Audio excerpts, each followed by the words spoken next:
The Jets on Monday at noon, like the other 31 teams, can begin negotiating with free agents as the NFL's free agent season will get underway. The new league year is Wednesday at 4, and then deals can be official. Jets, one of the teams with the most cap space in the league. So what will Darren Mougey and Aaron Glenn do entering year 2? We say hello right now to a guy who knows the Jets as well as anyone. He's the founder of Turn on the Jets and the host of Badlands with Connor Rogers of SNY. You can listen to that on Patreon. It's Joe Caporoso who joins us now. Joe, happy Saturday. Happy free agency being upon us. What's going on? Happy Saturday, Jake. Thank you for having me. This is our favorite time of the year, as you know. This is it. So I want to start with this, kind of just a broader question just on the state of the Jets. How aligned do you think the vision is right now between Mougey in the front office and Aaron Glenn and this coaching staff, given the fact it feels like Aaron Glenn is clearly on the hot seat following a 3-14 year, whereas a lot of the perception with Darren Mougey is, well, he's got all these picks over the next 2 years, and he's maybe not thinking about like being all in to try and save his head coach's job, if that makes sense. You know, I think while understandably Mougey is a lot more popular with fans right now due to some of the recent transactions, I think it's probably still a safe assumption that those two are sinking and swimming together, so they're on the same page, right? I think a big part of why Darren Mougey is here is due to Aaron Glenn. I think they are working very closely on the personnel on this roster, and I think if they're going to fire Aaron Glenn after next year, it's still probably a safe bet that they're going to fire Darren Mougey at the same time and just not have measure it and start fresh. And I'm not saying that's necessarily the right thing to do. It's just what I think would likely happen. So I think they're going to be lockstep in how they try to approach this offseason. And the reality is that even if they don't want to be big spenders, they kind of have to be. Like, you need to spend a certain threshold of money in the NFL, and they just need to field the team and get players on this roster right now. They're not really paying anybody anything except for Breece Hall and the franchise tag and Garrett Wilson. So they're going to be active in some capacity starting on Monday. Let's talk about the quarterback. You know, based on some of the reports, what's the realistic plan that you could see the Jets going with at that spot? I think at this point, Jacoby Brissett is a main name to watch. I know he is still under contract, but Arizona is likely to turn over that quarterback room in a pretty thorough way.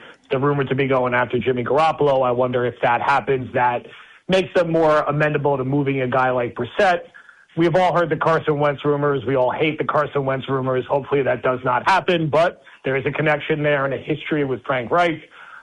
Geno Smith remains a name to watch. I know a lot of Jet fans kind of laugh at that, but the reality is that of the available options in the past 3 years, he's had some success as a starting quarterback, whereas with some of the other guys we've talked about, Tanner McKee or someone else that you're trading for, they really don't have a lot of starting experience, if any. So I'm watching Brissett. I'm watching Geno Smith. I'm watching Wentz. I'm watching Andy Dalton to kind of take the Tyrod role.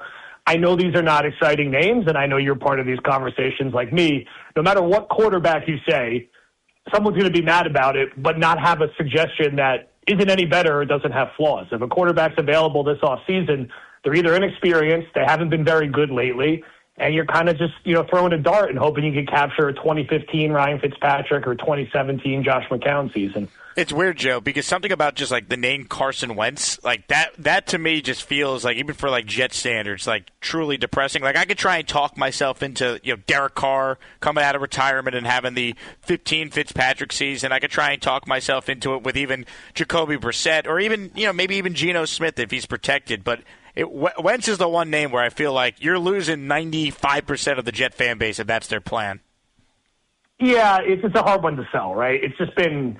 He has a hard time staying healthy. It seems like there's always been some kind of like light drama that follows him wherever he goes, and he just hasn't played a lot of good football lately, like at all. It's been a long time since he's been a consistent starter, and it just has the makings of something that just isn't going to work. And I'm not saying, again, that Carr or Geno or Brissett or any of these other options are perfect and not without flaws, but you could see Brissett's coming off a pretty encouraging year. Guy threw 23 touchdowns and 8 interceptions, and if you protect him, you think he could kind of be a decent bridge quarterback while you figure out the long term.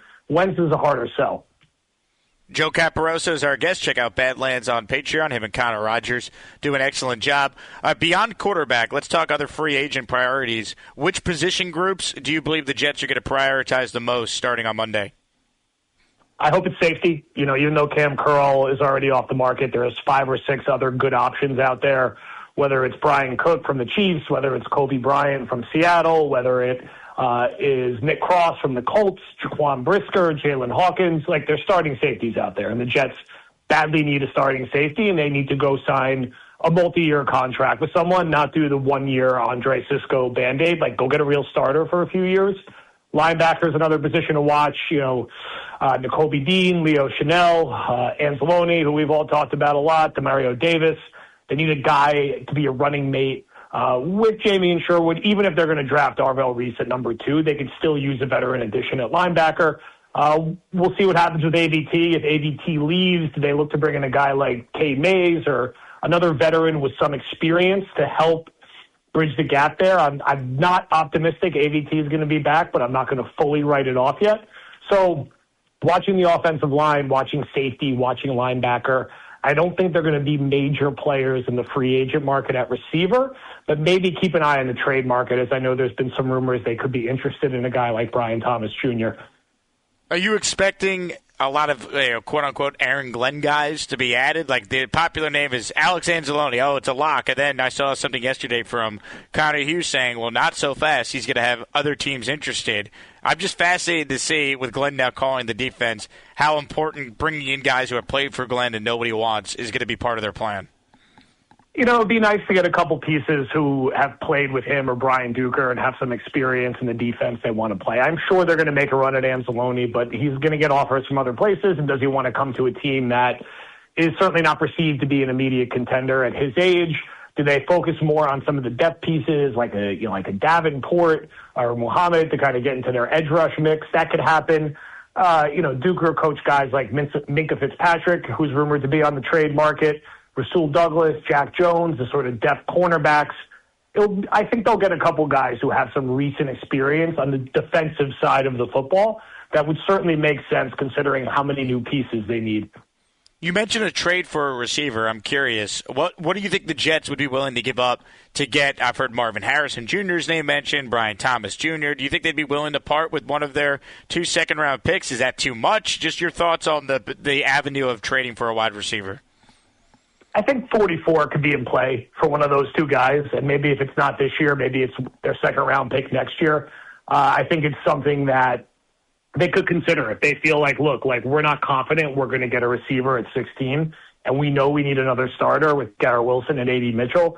I could see them pulling the trigger on one of their second-round picks. I don't think it would be 33. I think it would be 44, or maybe, again, the 2 next year.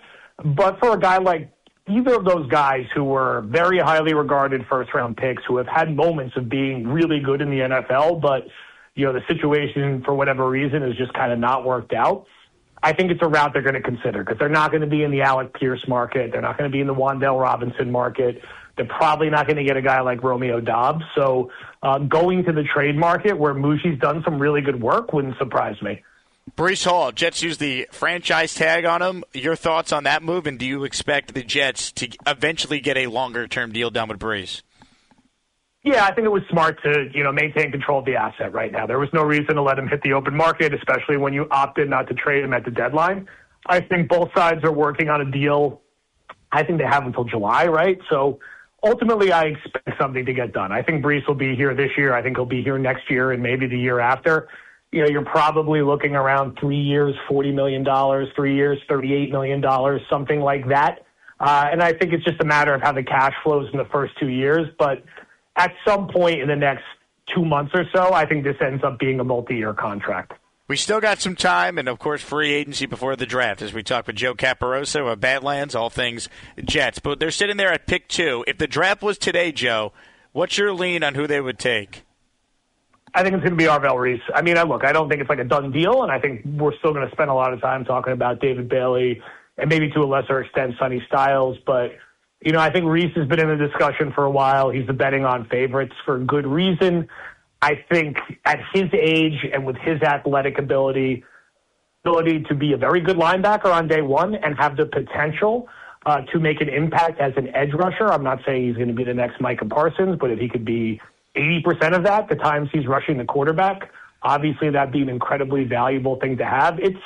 You know, it's in some ways a challenging year to have the second pick because it's not this slam dunk decision and there's not a second quarterback you're going to take there. But I think it's a safer bet at the moment to assume they will just not overthink it and go with Reese.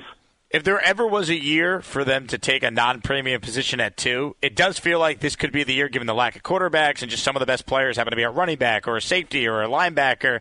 Any chance they could surprise us with that type of pick, or do you think ultimately it's going to be Reese no matter what? I think with how Sonny Styles performed at the Combine, it's certainly at least part of the discussion. And I think Bailey, I like Connor's comparison to Brian Burns, like just going to hit the ground running is just like a very productive edge rusher. So those two guys are still in the mix. I don't think Bain is going to be in the mix. There's too many concerns with his arm length. Styles, if you believe he's going to be the next Fred Warner, like, draft him, right? And if you're that confident that he's going to be that good, like, no one's going to complain if he's that productive. And it's just a hard year. I know a lot of Jet fans like, oh, can we trade down? I don't know who's coming up and who they're coming up for. Maybe the Titans or the Cardinals or someone else really falls in love with Jeremiah Love and wants to go get him. But if you're a Jet fan, you're probably expecting that you're staying at 2. And if you're moving in any other spots, it would happen at 16 or 33. All right, last question, just because I'm curious to see, how you could try and come up with a way for us to be satisfied as fans. But if we look back at this offseason in a few months, what to you, Joe Caporoso, would have to happen for us to feel like, okay, given the limited options at quarterback and everything going on with this franchise, what would have to happen for you to feel like it was a successful offseason for the Jets? I mean, find a quality new starter at safety and linebacker to go with your nose tackle that you just acquired, so you're much more solid up the middle. Find a legitimate pass catcher that you could put in the 3 wide with Garrett Wilson and A.D. Mitchell. And at quarterback, I don't hate the thought of adding like 2 options before you go into the draft, not overly dissimilar from what the Giants did last year where, if you get Brissett and Dalton, can the 2 of them hold the fort in some way for a year? I don't think they're going to draft Ty Simpson, but maybe the board breaks right where they could draft someone at 2, someone at 16, and you could slide up from 33 and get him at 24, where you didn't have to give up one of your first 2 picks to get him. I'm not betting on that happening, but it's not impossible. But have at least 2 dart throws at quarterback. Get a new starting safety. Get a new starting linebacker. Get a new starting receiver. And if you're letting AVT walk, you better have a real plan B. Don't try to sell fans on Max Mitchell and Xavier Newman competing to start at guard. Like, go get a real starter. You're close to having a really good offensive line consistently. Keep building around Membu, Tittman, Olu. Get that 4th and 5th piece there, and you could do a lot more on offense when you have a competent offensive line. Joe, really appreciate your time. Continued success with you and everyone over at Badlands. It is a must-listen, a must-follow if you're a Jet fan, so thanks so much for hopping on. Thanks, Jake. Hey, here's the deal. Just got no chance unless you click on that like button. And you got to make sure you subscribe to the Jake Asman Show. You don't, you can get the f*** out. Now let's go, Asmaniacs. We're built for this shit.